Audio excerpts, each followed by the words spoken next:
Este ateo, erudito, brillante ateo, llamado Christopher Hitchens, propone diferentes preguntas a un erudito y académico cristiano, John Lennox, quien responde de manera brillante. Veamos. Sobre la cuestión de algo y nada, permanezcamos un momento en el ámbito de la ciencia. Edwin Hubble, como muchos de ustedes sabrán, observó hace algunas décadas que el universo sigue expandiéndose a un ritmo acelerado. Sin embargo, quienes aún pensaban en términos newtonianos suponían que, aunque esta expansión era notable e incluso inquietante, en algún momento debía desacelerarse. Pero recientemente el brillante físico Lawrence Krauss ha descubierto que, por el contrario, la tasa de expansión está aumentando rápidamente. El universo se está expandiendo a una velocidad vertiginosa. Si no estuviéramos aquí en este momento en particular, no quedaría suficiente evidencia en el desplazamiento al rojo de la luz para saber siquiera que el Big Bang ocurrió. Solo estamos captando señales de un tiempo muy remoto, señales que pronto serán ininteligibles. Y cuando digo pronto me refiero, por supuesto, a escalas de miles de millones de años. ¿Qué significa esto? Significa que, aunque ahora hay algo, porque aquí estoy, y estoy feliz de verlos a todos ustedes aquí también, especialmente aquellos que pagaron su entrada, significa que dentro de poco habrá nada. Se acerca una gran cantidad de nada. Todo terminará muy pronto. Pueden ver que se aproxima. Lina Lawrence Krauss, él lo expone claramente. El universo se expandirá hasta explotar, hasta desvanecerse en el vacío. Y si eso no sucede antes, es muy posible que no tengamos que preocuparnos por ello, porque nuestro Sol en algún momento se expandirá hasta convertirse en una gigante roja. Nuestros océanos hervirán, la vida en este planeta se extinguirá y luego el Sol colapsará sobre sí mismo, como lo han hecho millones y millones de otras estrellas antes. Podemos verlas implosionando y explotando en todo el firmamento. Nada. Se avecina una gran cantidad de nada. Entonces, aquellos que desean atribuirse el mérito por la existencia de algo, ¿qué deidad se adjudicará la autoría de la nada? ¿Quién ha orquestado toda esta fantástica explosión de vacío, estos infinitos espacios de nada? ¿Quién ha diseñado un universo con un destino de destrucción escrito en cada galaxia? Todo este inmenso espectáculo de aniquilación fue creado únicamente para dar lugar a un único planeta privilegiado, con una única especie primate temblorosa, incierta y vulnerable que ha existido durante apenas 100.000 años de sufrimiento, y que solo ha recibido una supuesta oferta de redención en los últimos 2.000. Observen primero esta inmensidad y luego esa insignificancia. Miren la absoluta y extraordinaria escala del universo, y luego la minúscula, casi imperceptible existencia humana. No creo que nadie pueda tomar en serio la pretensión religiosa de que todo esto fue diseñado con nosotros en mente. Cualquiera que diga, dado que no lo sabemos, digamos que fue Dios, simplemente está perdiendo el tiempo y tratando de hacerles perder el suyo. Ahora, sobre la cuestión de quién manda y por qué considero que la idea de un Padre eterno no es una buena idea. Estoy seguro de que no soy el único padre en esta sala. Tengo 3 hijos. Mi deber como padre es hacerme a un lado, hacerlo mejor por ellos y luego darles espacio. ¿Qué clase de padre les diría? No se preocupen, siempre estaré aquí. No en el sentido de siempre estaré para apoyarlos, sino en el sentido de nunca me iré. ¿Qué clase de padre les diría? Jamás podrán despedirse de mí, nunca podrán librarse de mi presencia, incluso después de su muerte yo seguiré aquí. De hecho, estoy bastante ansioso porque llegue ese momento, porque entonces podré sentarme en juicio sobre ustedes. Esto ni siquiera es una forma benevolente de despotismo, ¿verdad? Cuando uno se permite reflexionar sobre ello, se da cuenta de que es aún peor de lo que mencioné antes, sobre cómo la religión primero obliga a las personas a ser terriblemente abyectas y luego increíblemente solipsistas, arrogantes y engreídas. Si fuera cierto que todas estas cosas son atribuibles a un Padre eterno que es incognoscible, excepto para aquellos que, como el Dr. Lennox, afirman poseer fuentes de información que me son negadas a mí y a muchos otros, ¿qué significaría esto? Como mínimo, significaría que estamos viviendo bajo una dictadura inalterable e incuestionable, que podría o no ser benigna. No tenemos ninguna garantía de que sea benigna. De hecho, en mi opinión, las dictaduras benignas son las peores. Pero esa es otra cuestión. Significaría que estaríamos sometidos a una vigilancia eterna sin descanso de día y de noche, en vela y en sueño. No tendríamos jamás un solo instante de privacidad. Todo lo que hiciéramos y pensáramos sería conocido, supervisado, fiscalizado y finalmente recompensado o castigado. Incluso el gran hermano en la novela de George Orwell, 1984, no podía estar absolutamente seguro de lo que sus súbditos pensaban. Pero existía el crimen del pensamiento. Se podía ser acusado de este delito. Bajo la disposición divina, no hay problema. Eres condenado por un crimen de pensamiento antes incluso de haber tenido el pensamiento, porque todo es conocido de antemano. ¿Y cómo lo sabe el Dios que te condena?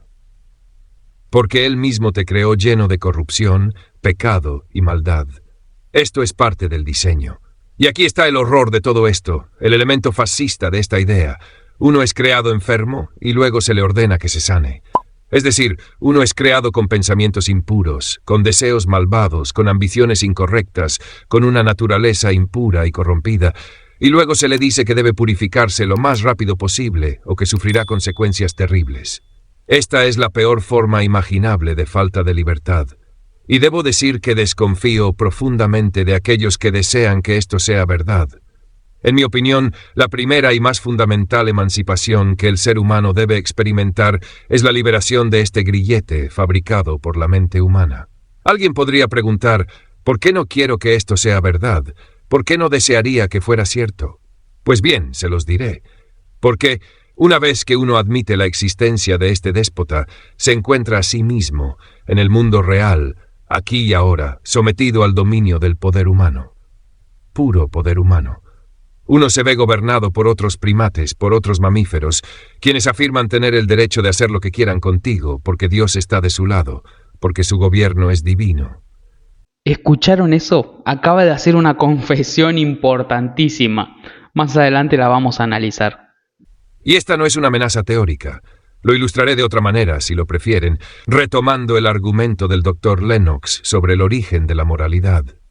Si alguien cree que no podríamos saber qué es lo correcto y qué es lo incorrecto, que no tendríamos ninguna concepción del bien y del mal, de la acción correcta o de la acción incorrecta, del pensamiento correcto o del pensamiento incorrecto sin la autorización de un dictador celestial sobrenatural, si eso es de donde provienen nuestras ideas sobre la moralidad, entonces permítanme plantearles dos preguntas. La primera pregunta es la siguiente. Damas y caballeros, si creen en esto, deben ahora decirme cuál es una acción moral correcta realizada o una afirmación moralmente correcta hecha por un creyente, como el Dr. Lennox, que yo no podría hacer por mí mismo. Algo que solo él podría hacer como creyente y que yo, como no creyente, no podría hacer. He planteado esta pregunta en muchos lugares a muchas personas, incluyendo obispos y arzobispos, y hasta ahora no he recibido respuesta alguna. Pero debe haber una buena respuesta si realmente van a sostener la afirmación de que la fe otorga autoridad moral y ética. Y ahora la segunda pregunta, que es una correlativa y mucho más sencilla. Por favor, piensen en una acción malvada que haya sido llevada a cabo únicamente por alguien debido a su fe. Piensen en algo malvado dicho o hecho que solo se haya realizado porque la persona era religiosa. ¿Ya han pensado en una? La comunidad de los atentados suicidas es enteramente religiosa. La comunidad que practica la mutilación genital es enteramente religiosa. Ustedes saben cómo sigue la lista. Mientras estas dos preguntas quedan en el aire, me retiro y les dejo reflexionar sobre ellas. Espero que algunos de ustedes me devuelvan sus respuestas. Y una vez más, les agradezco su atención. Ahora de vuelta al Dr. Lennox.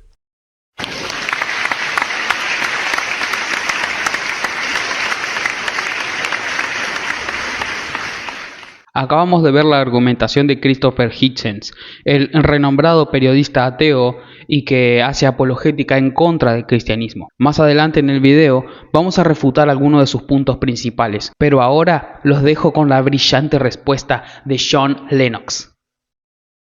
Ahora bien, no podré abordar todos estos puntos, pero haré mi mayor esfuerzo para hablar sobre ellos. ¿Usted ha pasado completamente por alto mi punto acerca de Einstein? Damas y caballeros, espero que hayan notado que no mencioné en absoluto la creencia de Einstein en Dios, porque soy completamente consciente de todo lo que Christopher Hitchens ha dicho al respecto. El punto que expuse fue que Einstein creía que todos los científicos tenían fe, lo cual es algo completamente diferente. Se trata de una fe en la inteligibilidad racional del universo, y esa sí es una fe genuina. Mi argumento no tenía nada que ver con la creencia de Einstein en Dios. En su discurso inicial, mencionó que la idea del creador ha sido completamente refutada con la pregunta, ¿quién creó al creador? Lo que, según él, nos lleva a un retroceso infinito. Discutí este punto con Richard Dawkins en mi debate en Oxford. Si uno debe hacer la pregunta, ¿quién creó al creador? Eso significa que cree en un Dios creado, y los dioses creados son una ilusión. Lo hemos sabido por siglos y no necesitamos que nos lo digan de nuevo. Si uno formula la pregunta, ¿quién creó al creador? Eso también implica que no puede concebir la existencia de algo eterno. No sé cuáles sean las opiniones del señor Hitchens sobre el universo o la masa y la energía, pero la incapacidad de creer en lo eterno es, esencialmente, el punto central del debate. Mi última observación sobre esto sería la siguiente. Le dije a Richard Dawkins que podía hacerle la misma pregunta, pues él cree que el universo lo creó a él. Así que me gustaría saber quién creó a su creador, pero parece que no tiene respuesta para ello. Usted se refirió a la expansión y colapso del universo, desde el principio hasta el final, y preguntó, ¿cuál es el propósito de todo esto? Estaría de acuerdo con usted si creyera que el universo es un fenómeno permanente. Pero una de las cosas que entiendo del Nuevo Testamento es que el universo nunca fue destinado a ser un fenómeno permanente, sino una etapa de transición. No puedo profundizar aquí en lo que la Biblia dice sobre los nuevos cielos y la nueva tierra, pero simplemente diré que esto es algo muy claro en la Escritura, la cual afirma que el universo terminará en una muerte térmica masiva. Esto no es algo nuevo en la ciencia. La cuestión es que Dios tiene un propósito mayor y una manifestación futura que trasciende los límites de nuestra mente dentro del universo presente. En su discurso, Christopher Hitchens hizo mucho énfasis en la certeza. Dijo que quienes afirman estar seguros de algo quedan desacreditados. Sin embargo, habló con absoluta certeza cuando afirmó que lo sobrenatural debe descartarse y que nadie puede conocer la mente de Dios. ¿Cómo es posible que él esté tan seguro de eso, si según él no se puede estar seguro de nada? Damas y caballeros, creo que esto es sumamente importante, porque no quisiera dar la impresión de que mi certeza es una certeza arrogante. Se trata más bien de esto. Creo que detrás de este universo hay un Dios que nos ama tanto a usted y a mí, que ha tomado la iniciativa de revelarse a nosotros. Y la pregunta clave que subyace en todo este debate es la siguiente. ¿Existe tal cosa como la revelación? Porque si es así, entonces no se trata de arrogancia, sino simplemente de aceptar aquello para lo cual existe evidencia. Por ello, me enfocaré en la afirmación central del cristianismo, que es esta. Dios se hizo humano. El Verbo se hizo carne. Como científico, lo que me interesa es preguntarme, ¿existe alguna evidencia de esto? Jesús afirmó estar revelando a Dios. Si Christopher Hitchens, por ejemplo, me revelara algo sobre sí mismo, no sería arrogante de mi parte creerlo, pero jamás podría conocerlo, a menos que él estuviera dispuesto a revelarse. Lo mismo ocurre con Dios. A menos que él se revele a mí, naturalmente no podré conocerlo. Pero si él se revela, entonces la situación cambia por completo. Por lo tanto, la cuestión central es si hay evidencia para la afirmación de Cristo de ser Dios. Porque si Él es Dios, entonces ciertamente hay algunas cosas que podemos conocer sobre Dios, por la sencilla razón de que Él mismo nos las ha dicho. Y para mí, la evidencia central es el hecho de que Jesucristo resucitó literalmente de entre los muertos al tercer día. Me entristece escuchar la caricatura que Christopher Hitchens hace de Dios, retratándolo como un gran hermano celestial que siempre nos vigila, tratando de arruinar nuestra diversión. Ese es un Dios inventado, damas y caballeros, porque el Dios que conozco es un Dios que cuida de mí y ha creado la posibilidad de una relación real conmigo. Sería como decir, ¿quién querría casarse y tener a un hombre o una mujer en su hogar observándolo constantemente, supervisándolo sin cesar, siempre al pendiente de cada uno de sus movimientos? Eso sería absurdo, porque tomar un solo aspecto de la vigilancia y distorsionarlo hasta convertirlo en una explicación totalizadora es completamente erróneo. Damas y caballeros, ¿no les alegra saber que hay policías en este país vigilando por su seguridad? ¿No les alegra saber que hay personas encargadas de velar por el bienestar de la sociedad? Creo que el señor Hitchens y yo estamos disfrutando el hecho de que ustedes nos estén observando esta noche, y eso no nos inhibe en absoluto. Lo estamos disfrutando. Hay una vigilancia que es buena y una vigilancia que es mala. Y si eliminamos la vigilancia de Dios, noto que terminamos en la situación orwelliana de Europa del Este, con el gran hermano observándolo todo. ¿Qué pensó la gente de eso en el año 1989? Votaron muy claramente en contra de ese tipo de supervisión atea. Y de hecho, fueron los cristianos quienes lideraron la revolución silenciosa en Alemania Oriental que derribó el muro. Existe un tipo de vigilancia falsa, y en ese punto concuerdo con el señor Hitchens.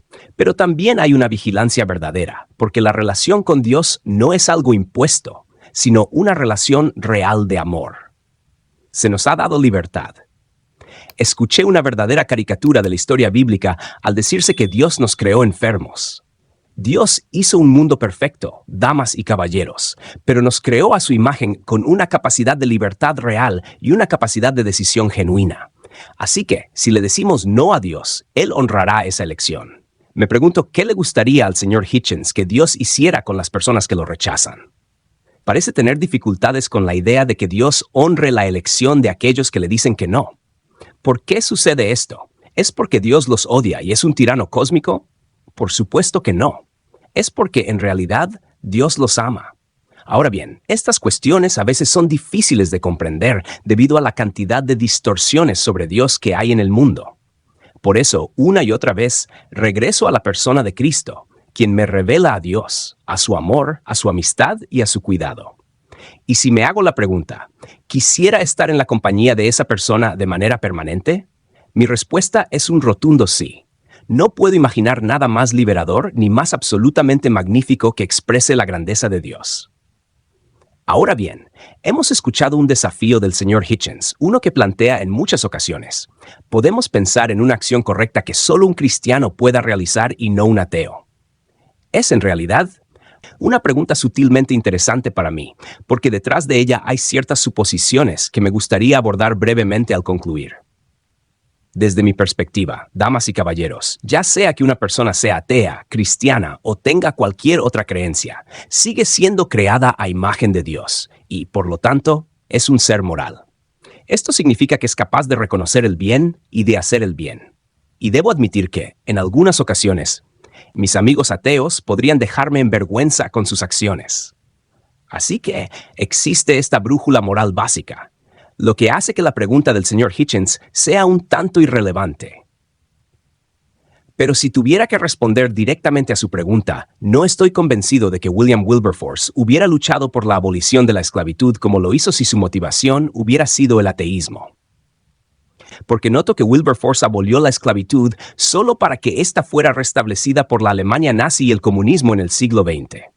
No hay ninguna garantía, damas y caballeros, de que la abolición de Dios signifique la abolición de la esclavitud del ser humano. Pero mi respuesta final a su pregunta es esta. ¿Puedo nombrar una acción buena que ningún ateo pueda hacer?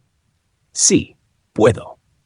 Puedo nombrar una acción que ninguna persona, independientemente de su cosmovisión, podría realizar, y es dar su vida por los pecados del mundo.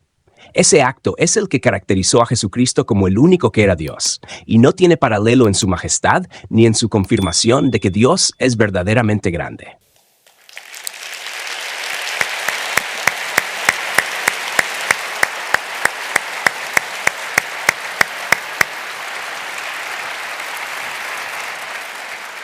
A continuación vamos a refutar los argumentos del ateo, pero antes no quiero dejar pasar esta oportunidad de señalar lo siguiente: lo brillante de la respuesta de John Lennox. Y yo les voy a explicar por qué considero que esta respuesta fue brillante y se destaca sobre cualquier otro tipo de apologeta contemporáneo, o sobre la mayoría, mejor dicho. ¿Qué hizo?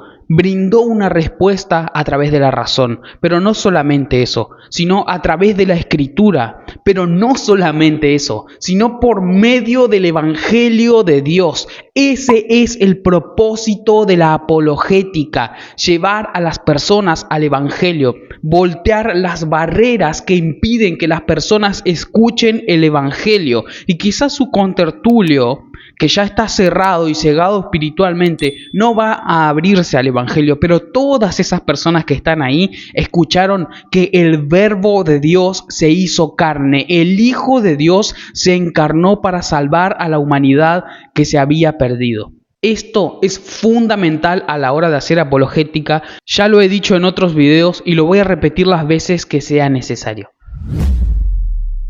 La apologética es sierva del evangelismo. Antiguamente se decía la filosofía es sierva del evangelismo. Hoy debemos reafirmar esta verdad. La apologética es sierva del evangelismo. De nada sirve defender nuestra fe si después no predicamos nuestra fe. Ahora sí, procedamos a responder a Christopher Hitchens.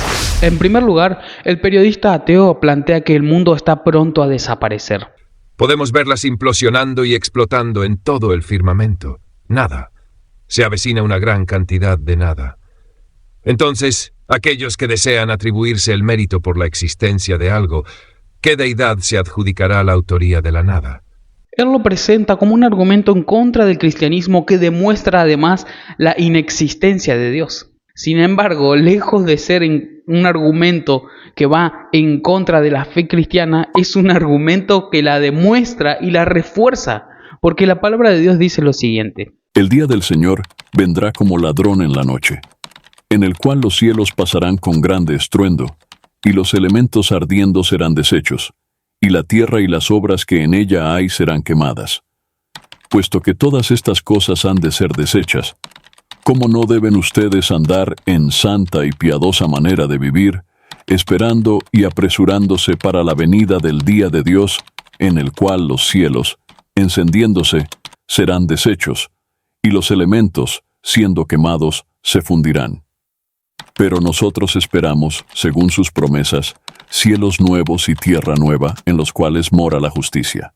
Por lo cual ese argumento se ve desmontado de forma simple y rápida. Pasemos al siguiente. ¿Qué clase de padre les diría? Jamás podrán despedirse de mí, nunca podrán librarse de mi presencia, incluso después de su muerte yo seguiré aquí. De hecho, estoy bastante ansioso porque llegue ese momento, porque entonces podré sentarme en juicio sobre ustedes. Tengo que ser sinceros, es uno de los argumentos que más me molestó. Me molestó escucharlo cuando él hablaba de Dios como un padre malo. ¿Y cuál es el argumento falaz en el que incurre este periodista?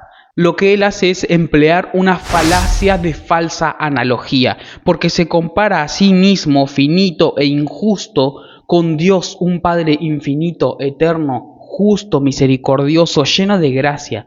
Esto es una falacia de falsa analogía, porque no podemos comparar la paternidad de un ser humano con la paternidad de Dios para después desacreditar a Dios como Padre, haciendo que las similitudes superficiales en las dos paternidades lleven a las mismas conclusiones en las dos partes. Esto es algo falaz, un sofisma, un argumento que aparenta ser verdadero pero que en realidad no lo es. Miren lo que dice la palabra de Dios acerca de Él como Padre. Bendito sea el Dios y Padre de nuestro Señor Jesucristo, Padre de misericordias y Dios de toda consolación, el cual nos consuela en todas nuestras tribulaciones. Y aquí está el horror de todo esto, el elemento fascista de esta idea.